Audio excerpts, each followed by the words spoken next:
Today the next 3 days we're going to be talking about low density parity check codes.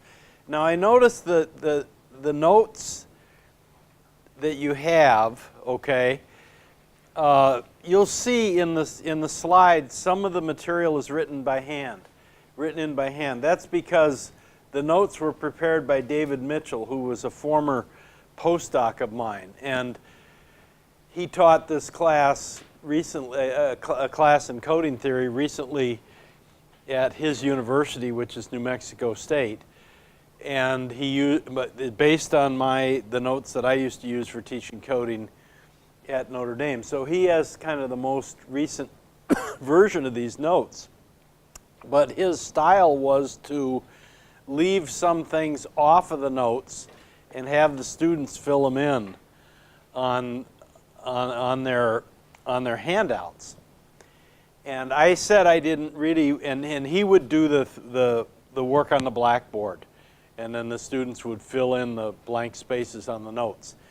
I had told him I didn't really want to do that because I wasn't sure, actually it would be a little inconvenient. We'd have to keep raising and lowering the screen all the time to do a lot of things on the blackboard. So he wrote in by hand the things that are missing. Now, I noticed on the copies they're not very clear, okay? Probably because there's 4 per page, and they're small. That makes them small, and they're hard to read. So you might want to, when we get to those points, actually I don't think there's anything handwritten in the first lecture, but when we get to the later lectures, you might want to look in the notes, and if there's things that aren't clear there, I think you'll be able to see them on the screen here, and you can just make a little note as to what it might be. Okay, so low density parity check codes go all the way back to Bob Gallagher.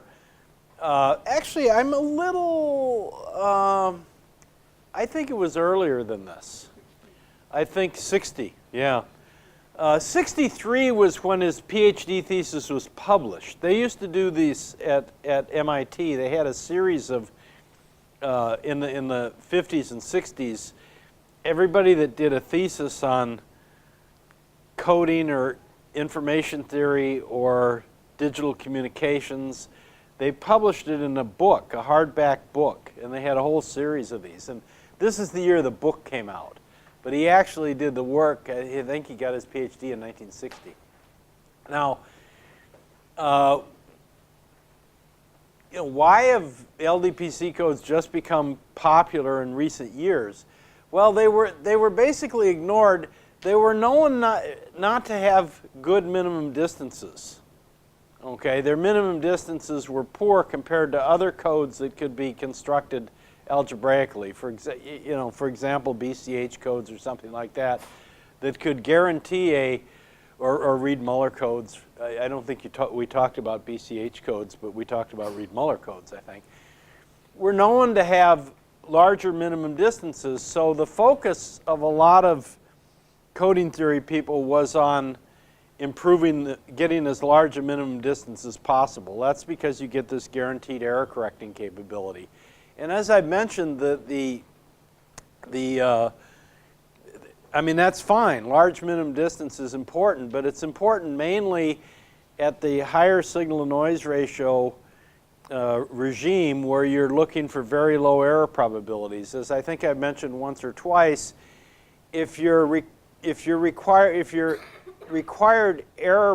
bit error rates are not so low, if you maybe only require 10 to the minus 5 or something like that, it's not, and you want to operate at a lower signal-to-noise ratio, it's not just the minimum distance that matters. It's the kind of the cumulative number of low-weight code words.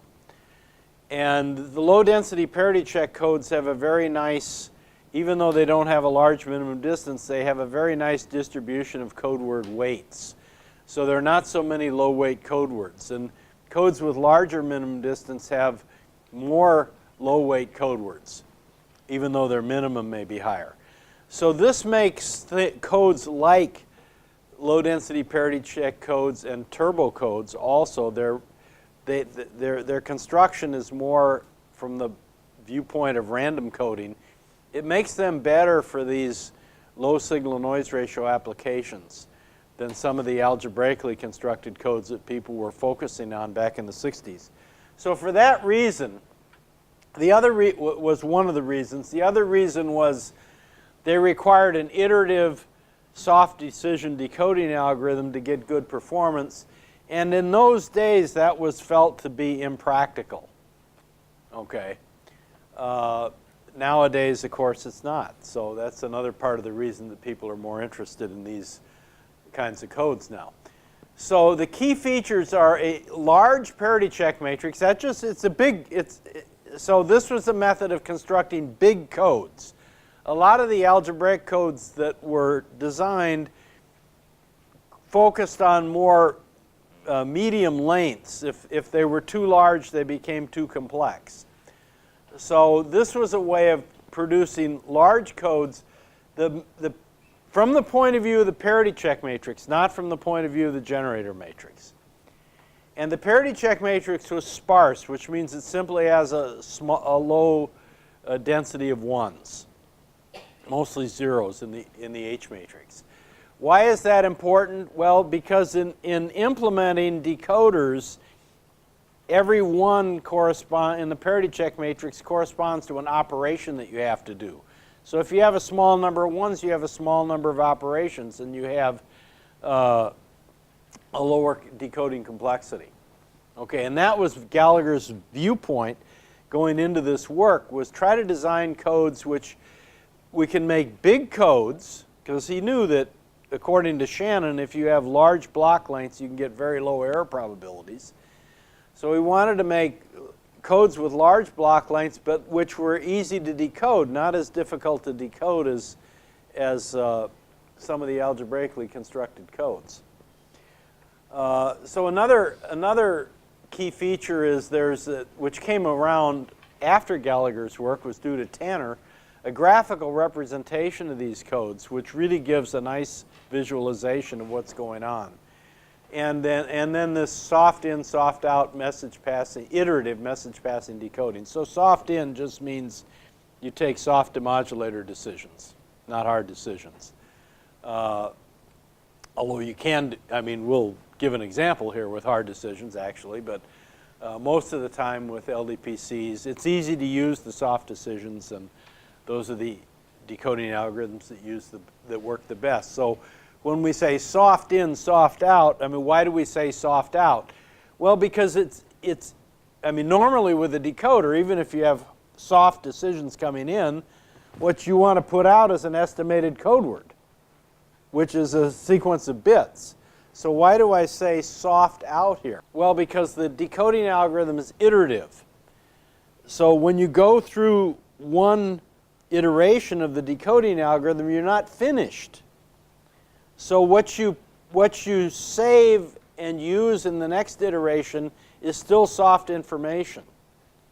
It comes in form of reliabilities or probabilities of particular bits being ones or zeros. So the output of the decoder is soft also, reliability information, not hard, not ones and zeros, until you're finished. Once you do the last iteration, then of course you make hard decisions and say, this is my estimated code word.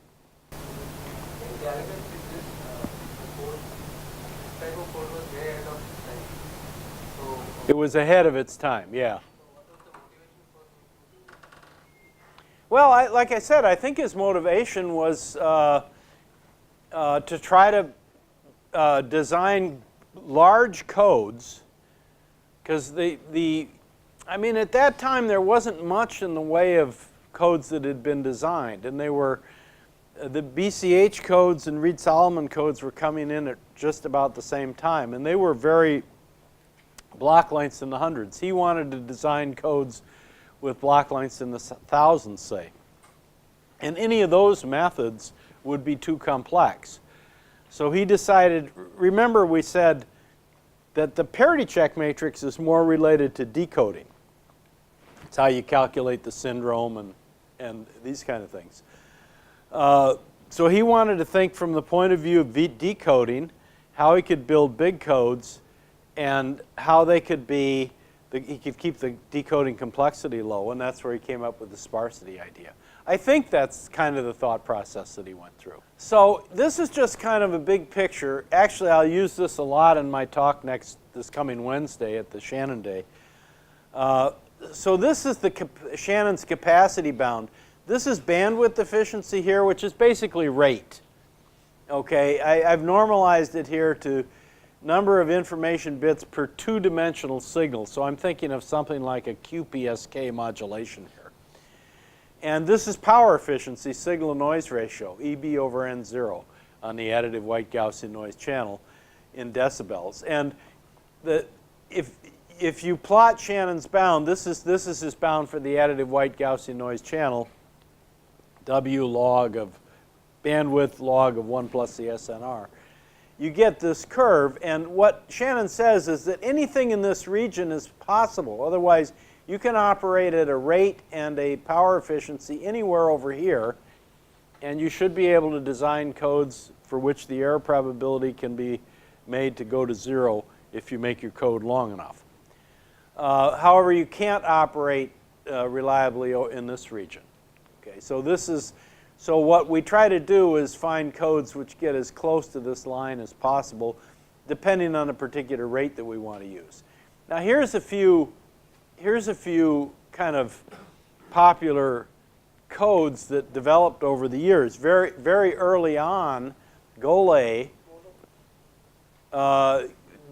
introduced now I don't have it on this graph, but if you use uncoded BPSK, you operate at 9.6 dB, which would be, uncoded BPSK is 1 bit per transmission of a BPSK symbol, but normalized to QPSK, you can transmit 2 bits. So uncoded transmission would put you right here. Otherwise okay, I should mention, this picture assumes that we're getting a decoded bit error rate of 10 to the minus 5. You can get that with uncoded QPSK or BPSK with 9.6 dB of signal-to-noise ratio. So you're this far away from the capacity bound. I mentioned this the other day. You're something between 9 and 9.5 dB away from capacity. Now these are all rate 1/2 codes. So the fact that the rate is 1/2 means the bandwidth efficiency is dropped by a factor of 2. But the power efficiency is better. We're operating here with the Golay code at 7.5 dB. So you've gained a couple of dB in power efficiency compared to uncoded. And with the BCH code, this particular one is a longer code. Its rate is almost 1/2, slightly less, and it operates at a little less than 6 dB. And then this is a Reed-Solomon code, which is based on a non-binary symbol alphabet. These are the kinds of code. These are all very popular codes that have been used in various applications over the years. Reed-Solomon in particular, for compact disks and lots of other applications. This is a rate 1/2 Reed-Solomon code over a non-binary alphabet, which operates at around 4.4 dB. This is a low-density parity check code that Gallagher implemented in his original work. This is the block length, 504 bits, and it was rate 1/2. So I guess that's 252 information bits. And it operated, you can see it performed quite well. It operated at around 3.5 dB, which was just about maybe 3 dB away from capacity. Why did the idea was to design big codes. Why did he just implement one 504 bits long? Well, it's just the limitations of the computers that he had at that time. You just couldn't simulate really big codes. This was almost 55 years ago. So this is what he was able to show in terms of a simulation at that time. These are some other codes that came along later, convolutional codes, that came along later with sequential. This is a long constraint length, 31 memory convolutional code with sequential decoding. We didn't talk about that, but it's a decoding algorithm for convolutional codes which can decode long constraint length codes, and it does even a little better. And then a concatenated version of an inner short constraint length convolutional code of the type we did discuss with Viterbi decoding, and an outer Reed-Solomon code. The convolutional code was rate of half. The outer Reed-Solomon code was high rate, but that brings the combined rate to less than a half. But again, that got to about 2.5 dB, which is again within 3 dB of capacity. So these were the kind of codes that people could do in the 60s and 70s. Okay. Now, when turbo codes came along, well, I'll show here first of all a low density parity check code of the type that Gallagher constructed, but implemented much later in the late 90s or early 2000s. It was 200,000 bits long. Okay, and you can see there that it gets quite a bit beyond what these previously known codes were able to achieve, and is now operating within about 1.5 dB of capacity, so getting very close. Actually, the turbo codes came along, were implemented earlier than the LDPC codes, and this is a 65,000 length turbo code, which came within almost like about 0.7 dB of capacity. This was the original turbo code that was presented in 1993 ICC. By the way, the boxes here indicate that these were all done with hard decisions. The circles indicate that these were decoded with soft decisions, and the diamonds indicate that these were decoded with, these are concatenated codes. A turbo code is a type of concatenated code. So the early popularity of turbo codes was understandable, because even when LDPC codes were kind of rediscovered, people saw the construction of turbo codes that it reminded them of LDPC codes. We'll say more about that in a minute. The Gallagher type LDPC codes still didn't perform as well. Okay, so there was the early emphasis in these capacity approaching codes was on turbo codes. But then around 15 years ago, people discovered irregular. These Gallagher's construction was so-called regular construction. We'll talk about that. Irregular codes, which is a modification of Gallagher's construction, and this was with a 10 million bit block length, essentially gets you to capacity within a fraction of a small fraction of a dB of capacity. So the ability to design irregular codes then shifted the emphasis more back towards LDPC codes. They were much more flexible in terms of trying to get really right up to capacity than, say, turbo codes were. Pardon?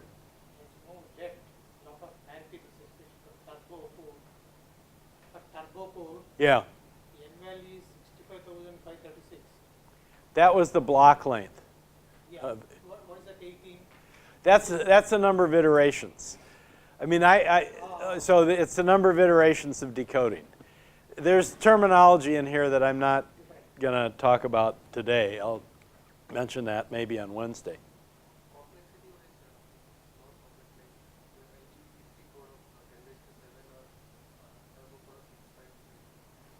You know, they're both, I mean, they both have linear complexity and block length. I mean, that's the key thing, and that a lot of the algebraically designed decoding algorithms have a decoding complexity that goes up as polynomially in the block length, okay, as some power of the block length. Both turbo codes and LDPC codes have a complexity that grows linearly with block length.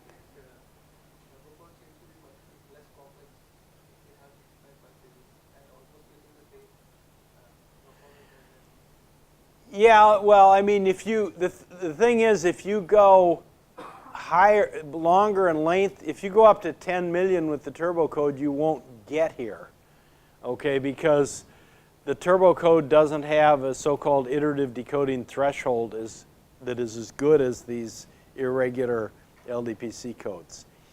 I mean, you can view turbo codes as kind of a subclass of LDPC codes, but if you look at the entire class, you have more flexibility to design. And we'll mention this more later when we start getting into the details of LDPC codes. So that's kind of a big picture. So as I said, Tanner provided a graphical interpretation of LDPC codes back in the early 80s, but not many people paid it much attention because it still wasn't thought that these were very interesting codes. There was a PhD thesis in Sweden in 1996 that used Tanner's graph methods to explain the operation of turbo codes. And that's where people, this was 3 years after the introduction of turbo codes, that's when people got the idea that there was this connection between LDPC codes and turbo codes. And then a number of people, including David Mackay from the UK, who just unfortunately passed away earlier this year, young guy, brilliant guy, but he and others in the late 90s then did a lot of kind of rediscovered LDPC codes, went back to Gallagher's work, and really were able to develop codes which came very close to capacity with iterative decoding. And then, as I said, recently we've gotten almost to capacity, essentially to capacity with long, irregular LDPC codes whose degree distributions have been optimized. We'll talk about that later today, or maybe tomorrow. So LDPC codes have now been adopted in a number of standards. These are just the list here of some. The key feature that kind of separates them from other capacity approaching codes is that they can get close to capacity with the iterative decoding, which is suboptimal. And so the decoding algorithm is not optimal, but you still get close to capacity with suboptimal decoding. And the complexity grows only linearly with the block length of the code. Okay. So you get practically realizable decoder implementations for really big codes. Now this is also true of turbo codes too. But a lot of the kind of more general classes of codes which are considered capacity approaching or capacity achieving, they're decoding, the only way you can describe the decoding that achieves capacity is maximum likelihood, and the complexity grows in that case exponentially with the block length, not even polynomially, but exponentially. Okay, I guess I said that right here, which makes those kind of schemes impractical for large block lengths. Okay, that's just a little bit of background to try to give some perspective of where LDPC codes fit into the big picture. Here I want to talk about, just go back to the, we have generator matrices, we have parity check matrices. I think we've done this. A low density parity check code has a parity check, the parity check matrix has a low density of ones. Okay, and by the way, it's important to realize here that when we talk about an LDPC code, we're not actually, even though we use that term all the time, it's not the code itself we're referring to, it's the representation. Otherwise, the parity check matrix has low density. We could do row operations on a parity check matrix of a low-density parity check code and make it a high-density code without changing the code. So it's the parity check matrix that's low density. But that's what the decoding is based on. So that's why the decoding is linear in complexity and not higher. So, and low is a vague term. And people have disagreements about what low density means. I mean, in the purest sense, a class of low density parity check codes that you construct, if you construct a sequence of codes, say of a given rate, and you want the block length to get bigger and bigger, the number of ones in the matrix should not get larger. Wait a minute. I don't want to say that, but the density of ones in each row and column of the H matrix should not grow with block length. Otherwise, you may have an H matrix which is going to have 6 ones in a given row. And then if you make bigger and bigger codes of that type, you want to leave 6 ones in each row. I guess what I said earlier is right. Yeah, the total number of ones is not going to get bigger, even though the size of the matrix gets bigger. Okay. So that, in the purest sense, is a low-density parity check code, or a sequence of low-density parity check codes where you get bigger and bigger codes, but you don't increase the total number of ones. Now, there are constructions out there which have a low density of ones, but as you make the codes bigger, there are more ones. Okay. So that means the complexity of decoding is going up, okay?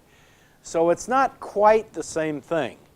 Now they don't, these are more like algebraic constructions of low-density parity check codes. Some people call them medium-density parity check codes.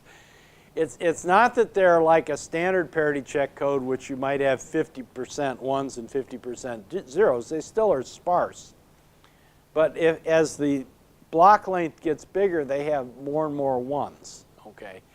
And some people argue, it's just a matter of opinion, that in strict sense that's not low density then. Most of the ones we'll talk about, we're fixing the number of ones in a given row or a given column. And if we go to bigger codes, that doesn't change. Now, they can be classified as either regular or irregular. A regular low-density parity check code has exactly k ones in each row. Each row corresponds to a parity check, and j ones in each column. And the fact that each parity check contains k code bits, so that means that each parity check equation checks k code bits. Otherwise, there are k code bits included in the sum, which must equal 0 for that parity check. And each code bit is involved in j parity checks. Okay, and these are small numbers, so a given code bit isn't going to be involved in very many parity checks in one of these kind of codes. So generally speaking, low density means j is much, much smaller than m, and k is much, much smaller than n. And what I was saying earlier is, if we make m and n bigger, so the rate of the code stays the same, their ratio stays the same, but we get larger and larger lengths, we would still keep j and k the same in this kind of construction. The total number of ones is j times the number of columns, or k times the number of rows. By the way, this is an nk code, but we say that there are m parity checks. The number of parity checks is usually n minus k if all the rows are independent. But you can have, because the way low-density parity check codes are constructed, they're constructed randomly, typically. And you can't guarantee that all the rows are independent in a parity check matrix. So you do a random construction. Typically, if you have dependent rows, there's only a few. Okay, so, but instead of using n minus k for the number of rows of the H matrix, we use m, just keeping in mind that it could be bigger than n minus k. Okay, I guess I said that right here. So that means the rate then, which is k over n, is at least 1 minus j over k, and therefore j, the column weight, must always be less than k, the row weight. And you can think of the rate. You don't have to really dwell a lot on this inequality. Just take j over k and subtract it from 1, and that's your at least nominal rate for these regular codes. Now, an irregular code is simply one in which the row and column weights are not constant. Okay, but you would still have this property with irregular codes that as you make the codes bigger, as you make the matrices bigger, n and m getting bigger, but keeping the rate the same, or keeping their ratio the same, the total number of ones in the matrix is not going to get larger. So let's look at an example. This is an H matrix with 20 columns and 15 rows. Okay. And the code is all the sequences V which satisfy VH transpose equal to 0, as we saw, which is the null space of this, in algebraic terms, it's the null space of this matrix. Now, I should say one thing at the start here. None of the examples we consider here will really look like they're low density, because they're short. And I mean, if I wanted to use a matrix here which was of this size, which was really low density, I could only have 1 or 2 ones in there, you know.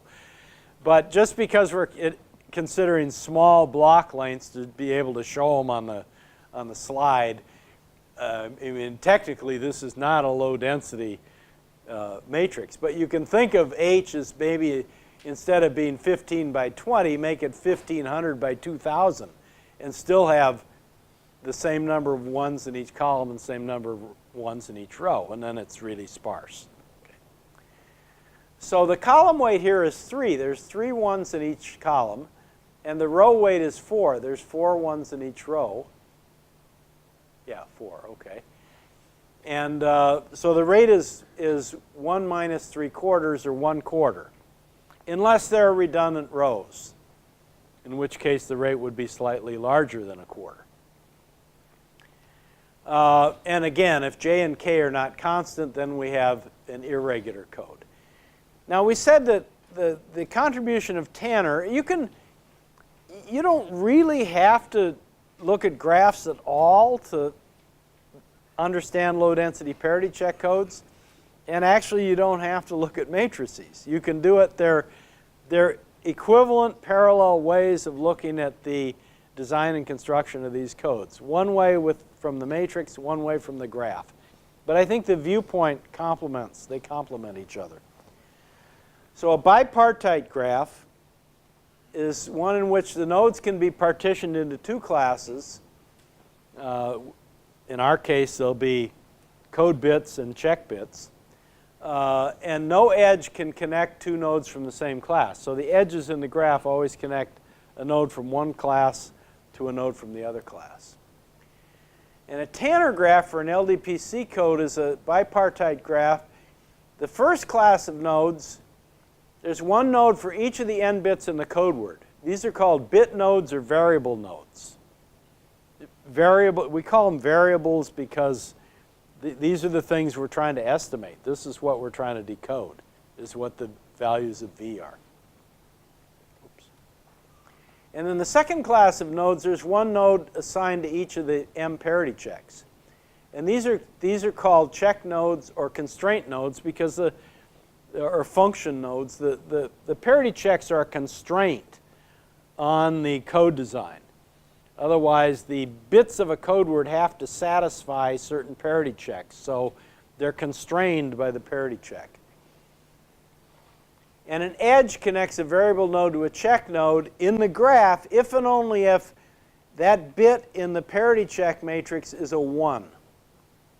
So you have this parity check matrix. If the entry in the matrix is a 1, then the corresponding pair of nodes in the graph will be connected by an edge. And we'll see that here. This is our same example. So this is the first bit node or variable node, which appears here in our graph. And it is connected to check node 5, check node 8, and check node 13. So here's the 15 check nodes. And we draw an edge to check node 5, check node 8, and check node 15. There's a total of 20 variable nodes because the H matrix has 20 columns. There's a total of 15 check nodes because the H matrix has 15 rows. The variable nodes, okay, I can survive without it. So the variable, all of those variable nodes, since j is equal to 3, there's 3 ones in each column. All of those variable nodes are going to have 3 edges leaving, okay? And since k is equal to 4, there are k ones in each row, okay? You're going to have 4 connections to each check node. Now here I'll just step through, do a couple of more variable nodes. The second column over there corresponds to those 3 connections. The third column corresponds to those 3 connections. And then you continue to get the whole thing connected. And when you finish, you can see that each of the check nodes down there has 4 edges connected to it. And each of the variable nodes has 3 edges connected to it. So this is the kind of structure you have with a regular code. Any question on this? So again, this is a way of visualizing. Now there's an important property of these graphs relating to the way they're decoded, which is iteratively. We'll talk more about this later, is a cycle. And a cycle of length L is simply a path through the graph. It contains L edges, which starts at a particular node, say a variable node, and comes after L edges, it comes back. It's got to bounce back and forth between check nodes and variable nodes, comes back to the same node. And there's a property of a graph called the girth. It's the minimum length of any cycle in the graph. Okay, and the shortest possible cycle in any graph is 4, because you can't, if you go from a variable node to a check node, the only way you could get, I mean, you can't go back on the same edge. You've already used that one. So you've got to take a different edge to go back to the variable node. So that'll take you to a different variable node. And then if you've got a cycle of length 4, you could go from that to another check node. And that check node, maybe there's a edge which would take you back to your variable node you started with. That's the quickest you could get back, is in 4 steps. And a lot of codes, a lot of low-density parity check codes have so-called girth 4. If you look at the parity check matrix, you wind up, a cycle of length 4 shows up as a rectangle in the parity check matrix. We'll see this again later.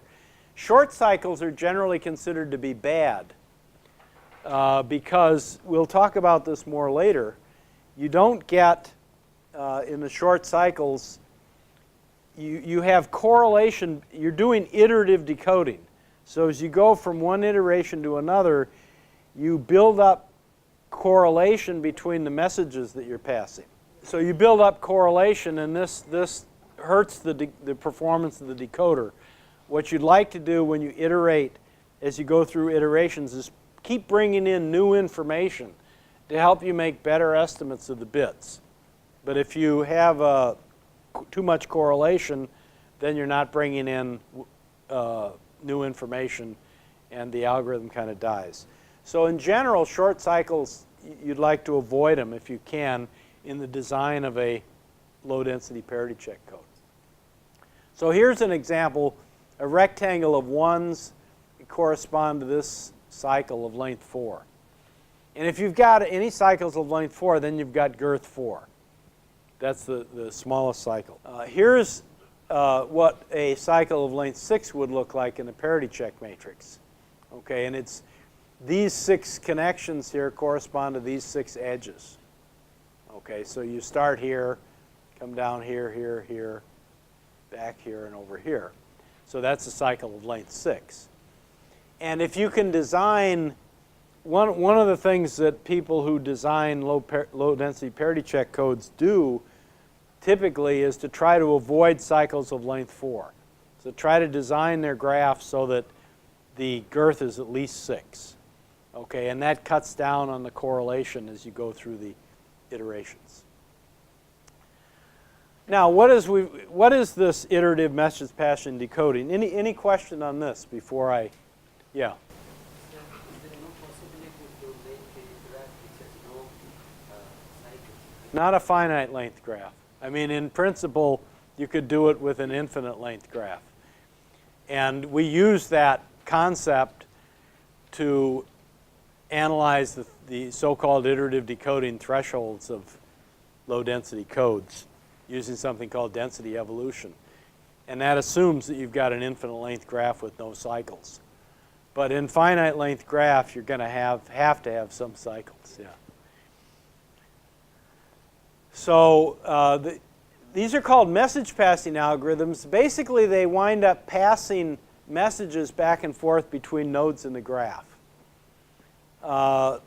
And these codes can be decoded iteratively with low complexity. Now, I say that assumes that the graph is sparse. Again, this doesn't look so sparse. But if you had the same number of edges here, but you had, again, 2,000 of these and 1,500 of these, it would be pretty sparse. Okay. So we can kind of label the variable nodes like this, label the check nodes like this. We used F here, thinking of them as function nodes. There are generalized low-density parity check codes. We won't talk about them at all in this class, but in which you replace a simple parity check like this with a more complex constraint. For example, you could replace it with a Hamming code, for example. Otherwise, all the bits that come into this node would have to satisfy all the parity checks in a Hamming code. So you get a more general view of constraints other than just checks, other than just simple parity checks. And that's why they're sometimes called constraint nodes or even function nodes. And those codes have some type of advantages. When you do this, since a simple parity check is by its nature high rate because there's only one parity check. When you use a Hamming code, if it's a 7-4 Hamming code, you've got 3 checks. So when you do these generalized things, it makes the code stronger, but the rate is lowered. So there's a trade-off. And then we have coming in to the decoder, we have our observed values. For each variable node has an observed value. If we were doing hard decisions, this would just be our sequence of zeros and ones. But if we're doing soft decisions, these would be real numbers between minus infinity and plus infinity, something on values on the real line. Now, we'll take a minute here to talk about a type of message passing decoding. This is an algorithm which was in Gallagher's original work. It's not, we've mentioned belief propagation a couple of times, which is a more sophisticated algorithm, which we'll talk about next class. This bit flipping algorithm is very simple and operates with hard decisions, assuming that the received bits, we make hard decisions on the received bits. So it gives us just an idea of how these message passing algorithms work. So we make a hard decision on each received bit and pass it to the decoder. Then a variable node sends a message to every one of the check nodes that it's connected to, declaring itself to be a 0 or a 1, depending on what its hard decision was. The check nodes determine if their sum is 0 modulo 2. They get all their messages from the bits that they're connected to, and they check the parity. And the send a message back to each variable node that a check node is connected to, declaring the value of that node based on the information available. Basically meaning that it tells the variable node whether that check is satisfied or not. Okay, if the parity of the bits coming in, if they sum to 0, then it would be satisfied, and the check node would send back a message saying that I'm satisfied. If the bits sum to 1, which means the parity check is not satisfied, that means there's something wrong. There must have been an error in there someplace. Sends a message back to the variable node saying this check is not satisfied. Now, the variable node will receive these messages either satisfied or not satisfied from all the check nodes it's connected to. In this algorithm, if the majority of messages it receives are different from its current value, then it changes the value. It flips it from a 1 to a 0 or 0 to a 1. And then it repeats. Okay, and the algorithm repeats until all the checks are satisfied. Or you can, in any of these iterative algorithms, you have to have a way of stopping the algorithm if you can never, I mean, here it's possible we'd never converge to a code word. We'd never get all our parity checks satisfied if we have a error pattern that's uncorrectable. And so you would typically have some maximum number of iterations that you do, and then you just stop decoding, and you declare then a detected error in that case. You cannot correct it, but you know that there's errors because the parity checks are not satisfied. So we'll do an example here. This is very simple code. K equal 2, n equals 6. So there's 6 variable nodes, 4 check nodes, which means we have 2 information bits. So there's only 4 possible code words in this case, the rate 1/3 code. I didn't show the H matrix here, but the H matrix here would be a 4 by 6, and the ones in the H matrix would correspond to these connections. And there would be no redundant rows because we're saying that the rate is 1/3. Okay, if there were redundant rows, the rate would be higher. So there are four independent parity checks. Okay, and these are the parity checks. I mean, this one says that V0 plus V1 plus V3 must add to 0. Okay, and that's just the same parity check equation we saw the other day with the linear block code stuff. You get the set of parity check equations for a linear code. And these are the other 3.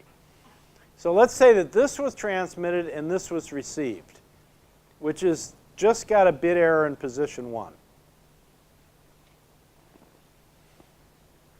Okay, so the first thing we do, initialization, we just write down the received code word, which in general is corrupted. Maybe not. Maybe we're lucky and there was no errors. Now we do the bit to check message passing. So this bit is passed to each of the, this 1 is passed to each of the checks that it's connected to. So the V0 position here is indicated now as a 1 and also here. And then this 0 is passed here and here. Okay, that's the V1 position. The and there's only 2. This particular graph is a regular. I actually didn't point this out. It is a regular graph in the sense that every variable node has 2 edges connected to it, and every check node has 3 edges connected to it. So it's a regular graph. So every variable node connects to 2 check nodes. This one shows up here and here. This 0 shows up here and here. This 1 shows up here and here. and this one shows up here and here. So we send, the variable nodes send their messages to the check nodes, which are just their hard decision values off the channel. Now the check processing and sending messages back to the variable nodes from the check nodes. So first thing we notice, this guy computes his parity and sees that it's not satisfied because he has an odd number of ones. So this parity check equation is not satisfied. So he's got to tell these three variable nodes that he thinks they should flip their value. So that's the message that he sends to these guys. Then this parity is satisfied. We've got even parity here. So he tells the three variable nodes that he's connected to that they should stay. They shouldn't flip. Okay. All right. Now this one is not satisfied, so I should get a she in here, right? She sends a message, not satisfied, to flip the bits to the three variable nodes that she's connected to. And then the last one is satisfied and sends a stay message to the three bits that it's connected to. Now, you look at the messages, the variable nodes now look at the messages they've received from the check nodes and try to decide what to do. This says this guy was told by both check nodes that he should flip. Okay, so that's a majority, so he should do it. Wait a minute, what did I? Oh, wait a minute. Okay, so it's the same with okay, that's the only one that flips, right? Because we don't have a majority of any of the others. We have 4 ties, and we have one where both messages are said to stay. So the only one that gets flipped is this one. So we should flip this to a 0, and that's what we show on the next slide. This is now a 0. Okay, and now we go through the next iteration to see if things are satisfied. Of course, we know, because we said what was transmitted, that they're going to be this time, because that was the only error position. But we send the 0 to its 2 spots. We send the second 0 to its 2 spots, these two. The 1 gets sent along to its 2 checks. This 0 gets sent to its 2 checks. This 1 gets sent to its 2 checks, and this 1 gets sent to its 2 checks. And then you do the processing. That check is satisfied. This check is satisfied. This check is satisfied. And this check is satisfied. So they're all satisfied this time. So the messages sent back to all the variable nodes are that they should stay as they are. Okay. And therefore, that is the current estimate is the decoded code word because all the checks are satisfied. I mean, that's typical with low-density parity check codes is that a stopping rule that's often used, well, it's basically always used. After you complete each iteration, you check the parity. You have an estimated code word then, you multiply it by H transpose, and if you get 0, you stop because you've decoded a code word. If you don't get 0, you keep going. Now, you may have a maximum number of iterations also, so if you don't stop after 100 iterations, you may say, all right, I'm just going to quit, and this must be an error pattern which is not correctable. Okay, is there any question on the example here? So is it possible that all these parity checks satisfied without decoding and still we have decoded what was wrong? Sure, sure. Yeah, I mean, if it's the same as with any linear block code, if you get an error pattern which changes your transmitted code word to a different code word, it's going to be satisfied on the first iteration, and you'll decode incorrectly. But not necessarily that. I mean, if you get an error pattern which pushes you closer to another code word than to the transmitted code word, this algorithm will likely take you to that other code word. Now this is, I say likely because if you were doing maximum likelihood decoding, the decoder would always take you to the closest code word. This is not maximum likelihood decoding. So it would normally take you to the closest code word, but it may not. So sometimes even if your closest code word is the one that was transmitted, it's possible this could take you to a different code word because it's suboptimal.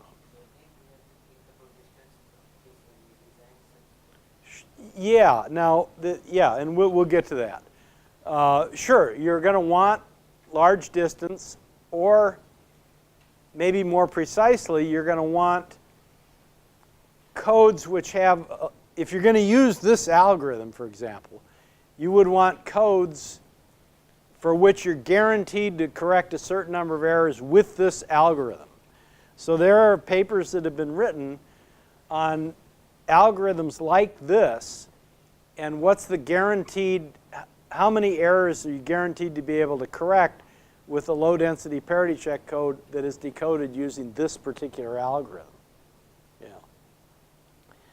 But generally, yeah, you want large minimum distance as with any linear code, but as we'll see later today, I can't remember if it's the next class or the following one, you will find that the constraints, we find that the constraint of low density in a check matrix means that the minimum distances are limited. I mentioned that in the beginning. That's one of the reasons people weren't so interested in this in the beginning, is because your minimum distance is suboptimum.